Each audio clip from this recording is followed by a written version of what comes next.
오랜 복수, 해적 이야기, 아서 코난 도일 단편소설. 부커니어는 단순한 약탈자의 무리와는 다른 어떤 것이었다. 그들은 자신들만의 법률과 규칙, 가치관, 규율을 가진 떠다니는 공화국이었다. 스페인인들과의 끊임없는 무자비한 전투 속에서도 그들은 적군과 다른 점을 유지했다. 메인에 있는 도시들을 피해 젖어 약탈하기는 했으나 스페인인들이 네덜란드를 약탈한 것만큼 야만적이지는 않았다. 또는 그들이 미국 근처 카리브해에서 벌인 해적 행위 역시 마찬가지였다. 부커니어의 대장들은 영국인이든 프랑스인이든 책임감을 지닌 사람들이었다. 어떤 국가의 묵인하에 활동하든 아니면 어떤 국가의 장려하에 활동하든 그들은 17세기의 양심과 상식이 규정하는 행위를 과도하게 넘어서는 잔혹함을 발휘하지 않았다. 그들 중 일부는 종교적 신앙심을 가지기도 했다. 예를 들어 소킨스가 안식일에는 주사위 노름을 금지했다거나 다니엘이 신성모독 행위를 저지른 선원을 권총을 쏜 일화 같은 것들이 전해졌다. 하지만 더 이상 부커니어의 선단이 토르투가를 습격하는 것이 아니라 혼자서 행동하는 무법자 해적들이 그들의 자리를 꿰어찬 날이 왔다. 하지만 그들에게도 자제와 규율의 전통은 여전히 이어졌다. 초기의 해적들 중 아보리스와 잉글랜즈, 로버츠의 무리들에게는 인륜에 대한 일종의 경외감이 남아 있었다. 그들은 뱃사람들에게 보다는 상인들에게 더 위협적이었다. 하지만 그들은 순차적으로 훨씬 더 야만적이고 쓰레기 같은 악당들에 의해 대체되었다. 이 새로운 해적들은 인간 전체에 대한 적대감을 가지고 있으며 그 어떤 자비심도 가지지 않았다는 것이 명백했다. 혹은 아무리 적은 자비심일지라도 그것조차 베풀 생각이 없는 사람들이었다. 그들의 역사에 관해서는 알려진 것들이 그리 많지 않다. 그들은 회고록을 쓰지도 않았고 그 어떤 흔적도 남기지도 않았다. 그들은 대서양의 드넓은 바다 위를 떠돌면서 피해 젖은 음침한 항해만을 했다. 그들의 행위는 항구에 영원히 도착하지 못한 배들의 기나긴 목록을 통해서만 요약될 뿐이다. 그들의 역사를 가리고 있는 베일을 살짝 들어올린 유럽의 재판 기록이 여기저기 남아 있을 뿐이다. 그것들을 통해서 기괴한 야만성의 일부를 살짝 훔쳐볼 수 있다. 네드 로우의 무리와 스코틀랜드인 가우의 무리에 대한 기록이 그 중 하나이다. 또한 캐나다, 뉴펀들랜드 제도부터 베네수엘라 오리노코 강까지 이름을 알린 악명 높은 샤키 역시 재판 기록을 남겼다. 그가 타고 다니던 바크형 범선 해피 딜리버리호는 대서양 주변의 거의 모든 지역의 죽음과 불행의 어두운 전조로 간주되었다. 미주 대륙과 유럽 대륙, 대서양의 많은 섬들에는 샤키와 핏빛 격투를 벌여본 사람들이 굉장히 많다. 그러나 킹스턴의 코플리 뱅크스만큼이나 엄청난 고통을 겪은 사람은 없을 것이다. 뱅크스는 서인도, 제도에 유망한 설탕 상인 중 하나였다. 고귀한 가문 출신의 그는 상공회의의 회원이었고 퍼사벌 가문 출신의 부인을 가졌고 버지니아 총독의 사촌이었다. 그의 두 아들은 런던에서 교육을 받는 중이었는데 그의 부인이 아들을 데리러 영국으로 간 적이 있었다. 그들의 배 더치스 오프 코너로가 킹스턴으로 돌아오는 길에 샤키의 소나귀에 떨어졌고 온 가족이 비참한 죽음을 맞이했다. 그 소식을 들었을 때 코플리 뱅크스는 아무 말도 하지 않고 계속 이어지는 침울함과 절망에 빠졌다. 그는 사업에 대한 관심을 포기하고 친구들을 피하고 대부분의 시간을 어부와 뱃사람들이 주로 찾는 허름한 술집에서 보냈다. 온갖 소동과 폭력 속에서 그는 조용히 앉아서 자신의 파이프를 채우고 굳은 표정으로 담배 연기 속에 눈을 가렸다. 엄청난 불행으로 인해서 그의 정신이 망가졌다는 것이 중론이었다. 또한 그의 친구들 역시 그를 경원시하기 시작했는데 왜냐하면 그가 어울리는 사람들 때문에 다른 정직한 사람들이 접근할 수 없었기 때문이었다. 가끔씩 샤키가 바다에서 벌이는 짓에 대한 소문이 돌았다. 이따금 쾌속선들이 수평선 너머로 거대한 불길이 피어오르는 것을 보고 불타는 배를 돕기 위해 접근했다가 날씬한 검은 바크형 범선을 보고는 황급히 도망쳤다는 이야기도 들렸다. 난도질 당한 양떼 주위를 어슬렁거리고 있는 늑대의 모습이 비쳤기에 이따금 겁에 질린 무역선이 돛을 숙녀의 조끼처럼 굽힌 채 다급하게 항구로 들어오기도 했다.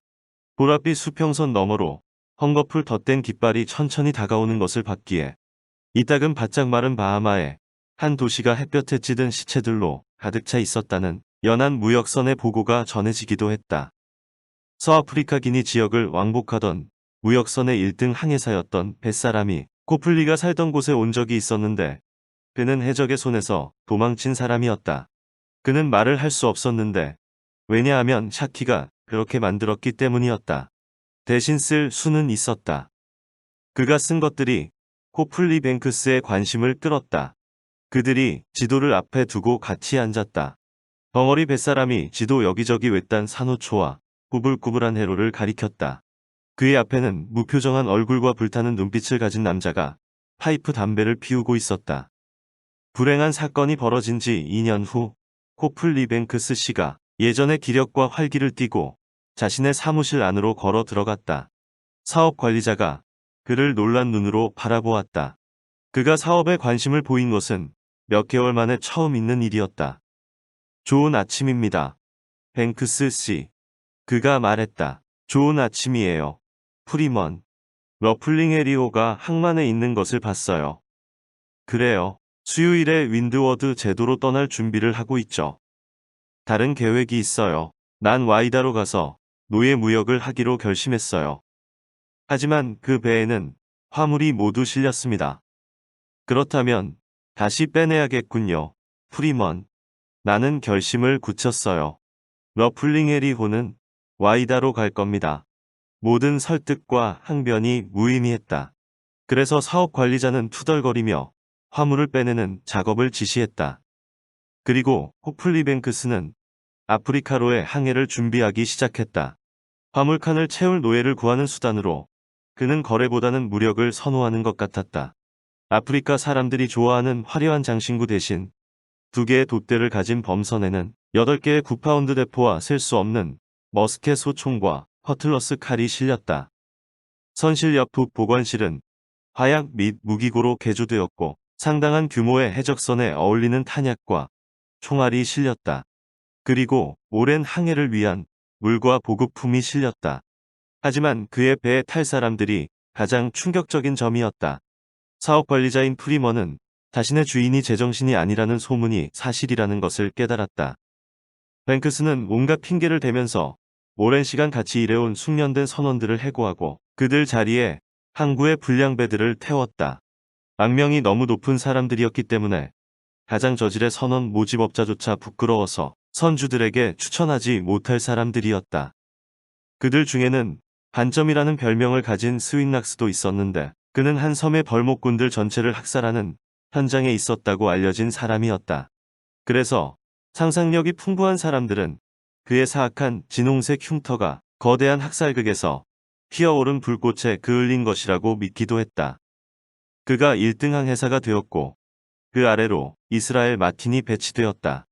햇빛에 찌든 작은 몸매의 그는 케이프 코스트 성을 습격할 때 파웰 데이비스 밑에서 싸웠다고 전해지는 사람이었다. 선원들은 뱅크스가 자주 다니던 악명 높은 술집에서 만난 사람들 중에서 선택되었다. 그리고 그의 하인은 초췌한 얼굴을 가진 사람이었는데 뭔가 말을 하려고 할 때면 웅얼거리는 소리밖에 내지 못했다.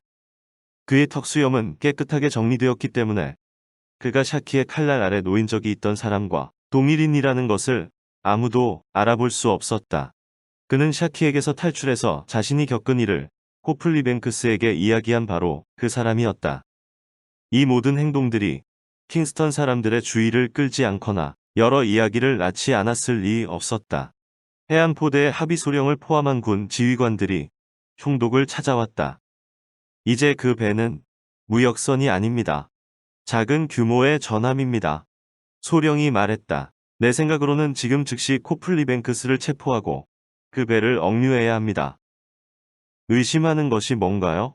머리가 그리 빨리 도는 편은 아닌 총독이 열병과 포트와인에 취해서 물었다. 내가 의심하는 것은 군인이 대답했다. 스테드 보넷 같은 일이 다시 일어나는 겁니다. 스테드 보넷은 저명한 농장주의 신앙심이 깊은 사람이었는데 갑자기 어느 날 피 속에 흐르는 야성의 홍수를 이기지 못하고 모든 것을 포기하고 카리브해의 해적이 되었다. 최근에 벌어진 사건이었기 때문에 카리브해의 모든 섬들이 경악한 일이었다. 그 이후로 해당 지역의 총독들은 해적과 공모해서 약탈품을 나눠 가진다는 비난을 받기도 했다. 그러므로 그와 유사한 일이 벌어지는 것에 대해서 조심해서 나쁠 것은 없었다. 하비 소령 총독이 대답했다.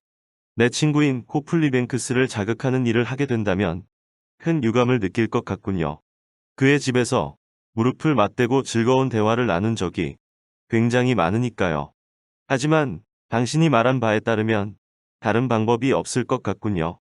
좋아요. 당신이 직접 그 배에 탑승해서 진정한 목적지와 의도를 알아오도록 해요. 그래서 그날 아침 하비 소령이 몇 명의 병사들을 데리고 러플링 해리호를 갑작스럽게 방문했다. 하지만 그들이 발견한 것은 이미 계류 장치로부터 풀려나와 바다 위에 던져진 굵은 밧줄이었다. 배의 소유주가 위험을 감지하고 밧줄을 풀어버린 것이었다. 그 배는 이미 해안 절벽 사이를 통과해서 윈드워드 수로로 가는 북서쪽 무역로에 진입한 상태였다. 다음날 아침 그 범선이 모랑 포인트를 지났을 즈음 남쪽 수평선 위로 옅은 안개가 피어올랐고 코플리 뱅크스가 모든 선원을 선미로 불러 모아 자신의 계획을 밝혔다. 그가 선원들을 고른 기준은 해안에서 썩어가는 것보다는 바다에서 위험을 무릅쓸 활력과 용기를 가진 사람들이었다고 말했다. 왕의 군함들은 아주 소수이고 나약하기 때문에 그들은 앞으로 다가오는 그 어떤 무역선이든 굴복시킬 수 있을 것이라고 말했다. 다른 사람들 역시 작고 튼튼한 배를 가지고 동일한 일을 잘 해냈는데 그들 자신의 지저분한 윗도리를 고급 벨벳 코트로 바꿔 입지 않을 이유가 없다고도 했다. 선원들이 검은 깃발 아래 항해할 준비가 되었다면 자신은 그들을 이끌 준비가 되었다고 했다. 하지만 돌아가고자 하는 사람이 있다면 그들에게는 작은 보트가 주어질 테니 자메이카까지 노를 저어서 돌아갈 수 있다고도 말했다. 46명의 선원들 중 4명이 돌아가겠다고 말했고 그들은 선체 측면으로 가서 소형 보트 안으로 들어간 후 다른 사람들의 야유와 비웃음 속에서 노를 저어가기 시작했다. 나머지 선원들은 선미에 모여 계약 조항에 대해서 말하기 시작했다. 하얀 해골을 그린 검정 방수포가 만들어지고 사람들의 환호성 속에서 주 돛대에 걸렸다. 고급 선원들이 선출되었고 그들의 권한의 한계가 정해졌다. 코플리 뱅크스가 선장으로 선출되었지만 해적선에는 항해사가 없었으므로 스윙락스가 조타수, 이스라엘 마틴이 갑판장이 되었다. 선원의 반수 이상이 해적으로서 활동해 본 경험이 있었기 때문에 그들 사이에 형제를 만들어내는 일은 어렵지 않았다.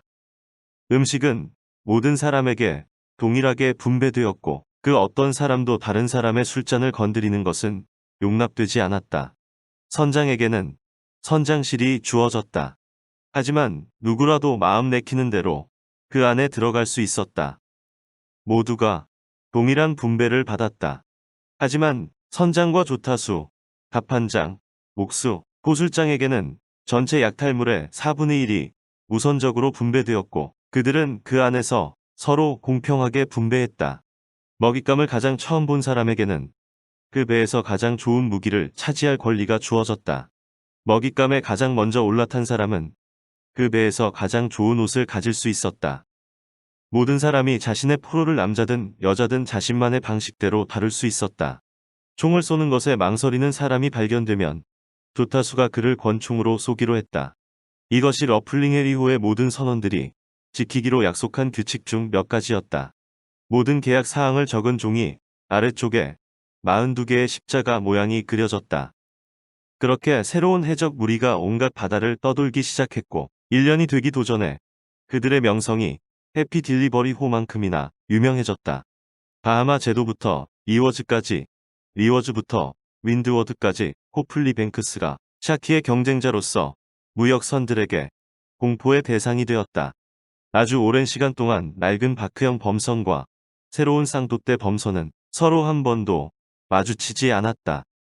러플링 해리호가 적극적으로 해피 딜리버리호의 행방을 추적했기 때문에 상당히 특이한 일이었다. 하지만 드디어 어느 날 러플링 해리호가 쿠바 섬 동쪽 끝 복슨만의 해로를 항해하면서 정비 작업을 할 곳을 찾던 중 해피 딜리버리호와 맞닥뜨렸다. 해피 딜리버리 역시 활대를 내리고 모든 장비를 떼어내고 정비 작업 중이었다. 코플리 뱅크스가 한 발씩 축포를 쏘고 녹색 나팔수 깃발을 올렸다. 그것은 바다의 신사들이 서로에게 인사를 건네는 관습에 따른 행위였다.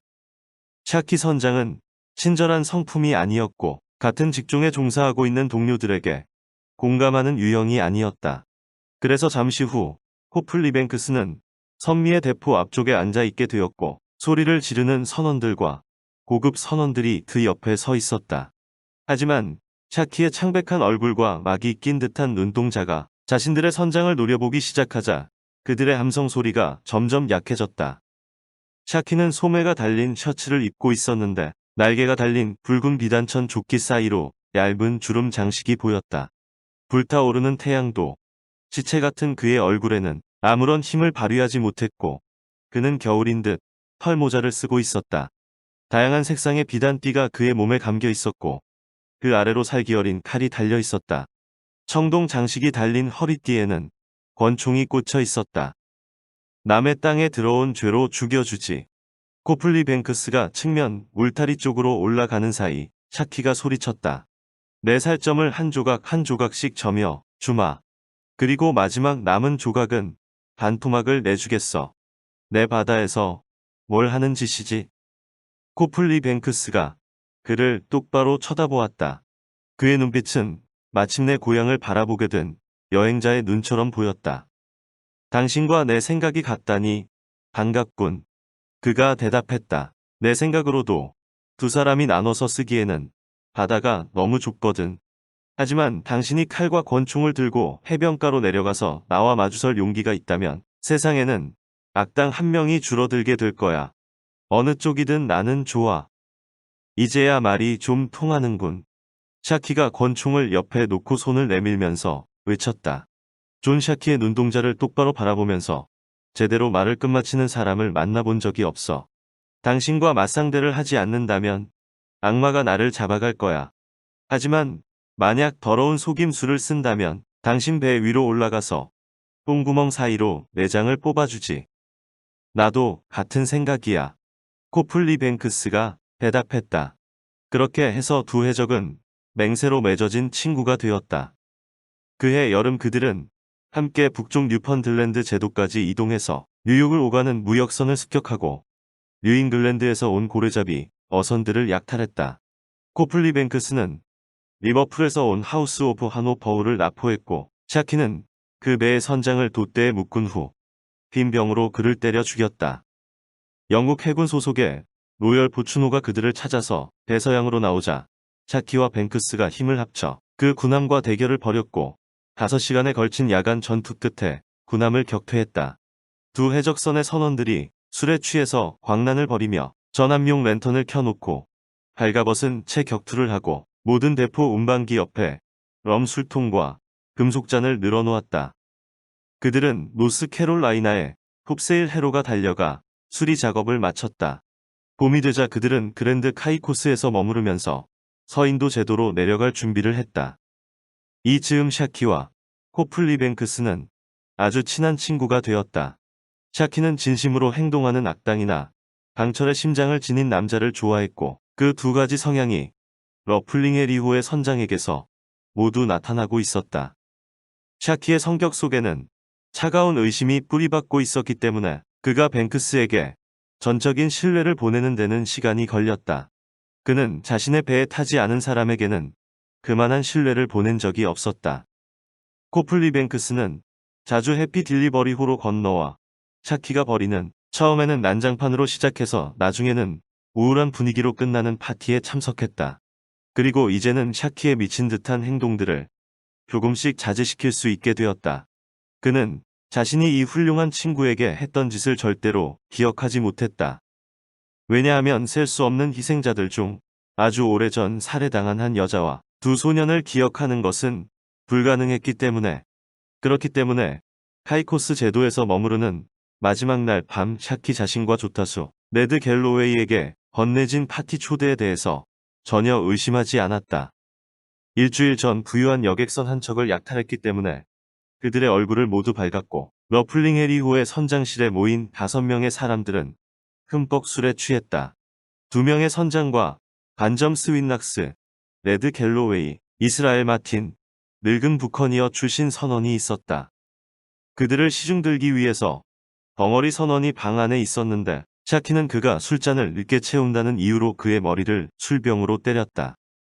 샤키의 조타수가 샤키의 권총을 몰래 숨겼다. 왜냐하면 샤키가 가끔씩 테이블 아래로 양손에 든 권총을 발사하고 누가 가장 운이 좋은지 시험해 볼 것이라고 농담을 했기 때문이었다. 굉장히 즐거운 행동이었지만 실제로 그 덕분에 갑판장의 오른쪽 다리가 날아간 적이 있었다. 테이블이 모두 치워지자 사람들은 너무 덥다는 이유로 샤키의 무기를 모아서 멀리 던졌다. 러플링 해리호의 선장실은 후미 위쪽 갑판에 위치해 있었고 그 뒤로는 후미포가 달려 있었다. 탄약통과 총알이 벽 주위에 쌓여 있었고 커다란 화약통이 바닥에 깔려 있었고 그 위에 음식 접시와 술병이 놓여 있었다. 이 음침한 방 안에서 5명의 해적들이 술을 마시고 소리를 지르고 노래를 불렀다. 그들 옆에선 벙어리 하인이 서서 술잔에 술을 채우고 파이프에 불을 붙이기 위한 촛불을 들고 다녔다. 시간이 흐르자 이야기 내용이 더러워졌고 사람들 목소리가 거칠어졌으며 욕설과 고함이 계속 터져나왔다. 그러다가 5명 중 3명이 충혈된 눈을 감고 흔들리는 머리를 테이블에 쳐박았다. 코플리 뱅크스와 샤키는 여전히 꼿꼿한 자세로 서로 마주보고 있었다. 한 명은 술을 거의 마시지 않았기 때문이었고 다른 한 명은 아무리 많은 술도 강철 같은 심장을 흔들거나 더러운 피를 따뜻하게 만들 수 없었기 때문이었다. 샤키 뒤로는 하인이 가만히 서서 계속해서 비어가는 그의 잔을 채우고 있었다. 바깥에서 낮은 파도 소리가, 아래쪽에서는 바크형 범선의 선원이 부르는 노랫소리가 들렸다. 바람 한 점 없는 열대의 밤에 그 노랫소리가 너무나도 또렷하게 들렸다. 스테프니 타운에서 온 무역선, 그것을 깨워라, 그것을 흔들어라, 주 돛대로 내리쳐라. 스테프니 타운에서 온 무역선, 황금과 벨벳 가운이 담긴 통으로 가득하네. 아하, 사나운 해적 잭이 활대를 내리고 기다린다. 로우랜드 바다에서 2명의 친한 친구들은 가만히 앉아서 그 노래를 듣고 있었다. 코플리 뱅크스가 하인을 바라보자 그가 슬그머니 뒤쪽 낮은 선반에서 밧줄 한 꾸러미를 챙겼다. 샤키 선장, 코플리 뱅크스가 말했다. 더치스 오브 코모로를 기억하나? 3년 전 런던에서 출발한 배였는데 당신이 잡아서 스테티라 모래톱에 침몰시켰지. 그런 이름을 기억할 리 없잖아. 샤키가 대답했다. 그 즈음에는 일주일에 10척이 넘는 배를 해치웠다고. 그 배 승객 중에는 한 어머니와 2 아들들이 타고 있었어. 아마도 그 사실은 기억할 수 있지 않나? 샤키가 뒤로 몸을 기대며 생각에 잠겼다. 날카로운 부리처럼 생긴 그의 코가 하늘을 향했다. 그러더니 그가 갑자기 높게 떨리는 웃음을 터뜨렸다. 그가 기억을 해내고 자세한 이야기를 덧붙였다. 하지만 그것을 기억한다는 것이 신기하기만 하군. 그가 외쳤다. 당신은 어떻게 그 사실을 알게 되었지? 나에게 큰 관심이 가는 사건이었거든. 코플리 뱅크스가 대답했다. 그 여자는 내 부인이었고 그 소년들은 내 아들들이었거든. 뱅크스의 눈빛에서 희뿌옇게 보이던 반짝임이 서서히 사라지더니 세차게 타오르는 불길로 바뀌었다. 그 현상에 위험스러움을 간파한 샤키가 손을 뻗어 허리띠를 더듬었다. 그러나 아무것도 없었고 그가 몸을 돌려 무기를 찾는 순간 밧줄이 그의 몸에 감겼다. 그의 팔이 옆구리에 붙여졌다. 그는 야생 고양이처럼 난폭하게 몸부림치면서 도와달라고 소리 질렀다. 네드, 그가 외쳤다. 네드, 일어나. 여기 멍청이가 있어. 도와줘. 네드, 도와달라고. 그러나 나머지 3명은 너무나도 깊은 잠에 빠져 있었기 때문에 어떤 소리도 그들을 깨울 수 없었다. 밧줄이 계속해서 감겼고 마침내 샤키는 발목부터 목까지 미이라처럼 꽁꽁 묶였다. 그들이 뻣뻣하게 굳은 그를 화약통 옆에 세우고 손수건으로 잿가를 물렸다. 그러나 그의 엷은 막이 낀 듯한 눈동자는 그들에게 욕설을 퍼붓고 있었다. 벙어리 하인이 환호성을 질렀고 샤키가 처음으로 그 텅 빈 입안을 보면서 몸을 떨었다. 이제 그는 오랜 시간 참아온 느린 복수의 과정을 모두 이해했고 그 복수가 자신을 올감했다는 것을 깨달았다. 이 두 사람은 아주 정교한 계획을 짜놓았던 것이다. 우선 그들은 커다란 화약통 두 개의 뚜껑을 뜯고 내용물을 아래로 흐르게 만들어서 테이블 위와 바닥을 쏟았다. 그리고 화약 가루를 쓰러진 3명의 사람들 옆과 아래에 밀어 넣었어 화약 가루 더미가 그들을 덮도록 만들었다. 그리고 그들은 샤키를 대포 쪽으로 옮긴 후 선체에 뚫린 포문 위쪽에 앉혔다. 대포 폭으로부터 30cm 정도 떨어진 자리였다. 그가 몸부림을 쳤지만 벙어리 양이 뱃사람들의 매듭을 사용해서 꽁꽁 묶었기 때문에 그는 좌우로 1cm도 움직일 수 없었다.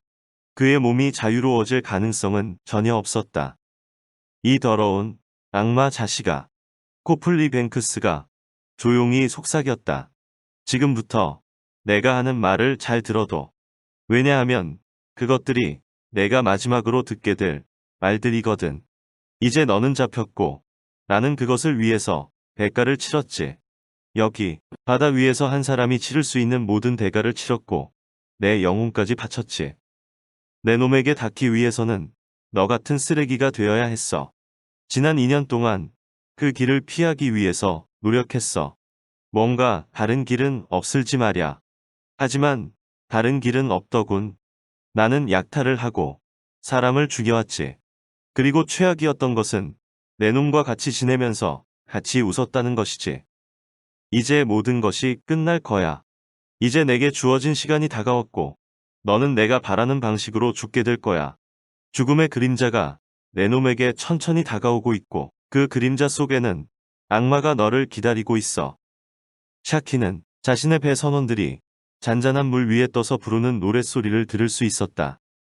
스테프니 타운에서 온 무역선은 어디 있지? 그 배를 깨워라. 그 배를 흔들어라. 모든 노를 저어라. 스테프니 타운에서 온 무역선은 어디 있지? 그 배의 황금이 닷 위에 있고 그 배의 피가 가운에 묻었네. 모두 사나운 해적잭을 위한 것이지. 로우랜드 바다 건너편에 있는 그 노랫소리가 아주 또렷하게 샤키의 귀에 들렸고 갑판에서 2명의 선원이 왔다 갔다 하는 발걸음 소리도 들렸다. 하지만 그는 무기력하게 묶여서 9파운드 대포의 포구를 바라보고 있었다. 으르렁거리는 소리를 내는 것 말고는 할 수 있는 일이 없었다. 그리고 또다시 바크형 해적선의 갑판에서 거친 목소리들이 들려왔다. 이제 그 배가 왔다. 스토르노웨이 망 건너에. 그 배를 덮쳐라. 그 배를 부숴라. 돛을 올려라. 스토르노웨이 망까지는 밧줄 하나의 거리일 뿐. 그곳에 술은 달고 여자들은 예쁘지. 그들은 해적잭을 기다리고 있지. 그가 다시 돌아오는 것을 기다리고 있지.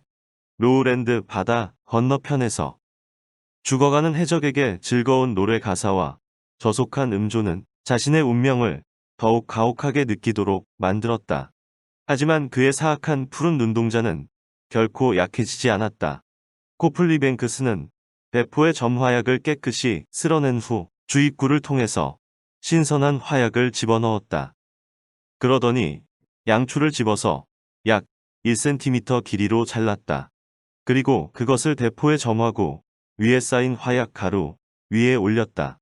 그 후 바닥에 화약 가루를 이리저리 쓸어서 두껍고 균일한 두께가 되도록 만들었고 대포의 반동으로 인해서 양초가 바닥으로 떨어지면 커다란 폭발이 일어나도록 만들었다.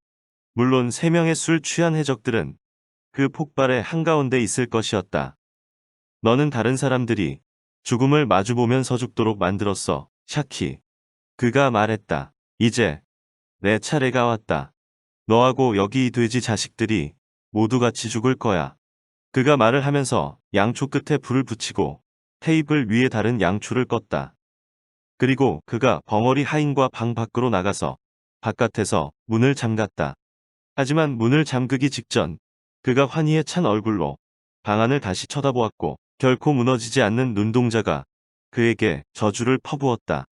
침침한 어둠 속 한순간 반짝이던 창백한 얼굴과 넓은 이마 위에 흐르던 땀방울이 차키의 마지막 모습이었다. 선체 옆으로 소형 보트가 물에 떠 있었고 거기에 올라탄 코플리 뱅크스와 벙어리 하이는 노를 저어 바로 앞 해변으로 향했다. 그리고 야자수 나무의 그림자 속에 숨어서 달빛에 빛나는 범선을 바라보았다. 그들은 선미 창문을 통해서 희미하게 빛나는 불빛을 바라보면서 기다리고 기다렸다. 그러더니 마침내 둔탁한 대포 소리가 들렸고 바로 다음 순간 나무가 깨지는 폭발음이 울렸다. 길고 날씬한 바크형 범선과 하얀 모래의 해변, 흔들리는 야자수 나뭇가지가 눈부신 광채 속에서 잠시 반짝이더니 다시 어둠 속에 묻혔다. 비명 소리와 신음 소리가 해변까지 들렸다. 가슴 깊은 곳에서 노래를 부르던 호플리 뱅크스가 동료의 어깨에 손을 올렸다. 그리고 그들이 카이코스 섬 정글 깊은 곳으로 달리기 시작했다. 오랜 복수, 해적 이야기, 아서 코난 도일 지음, 위즈덤 커넥트 편엠.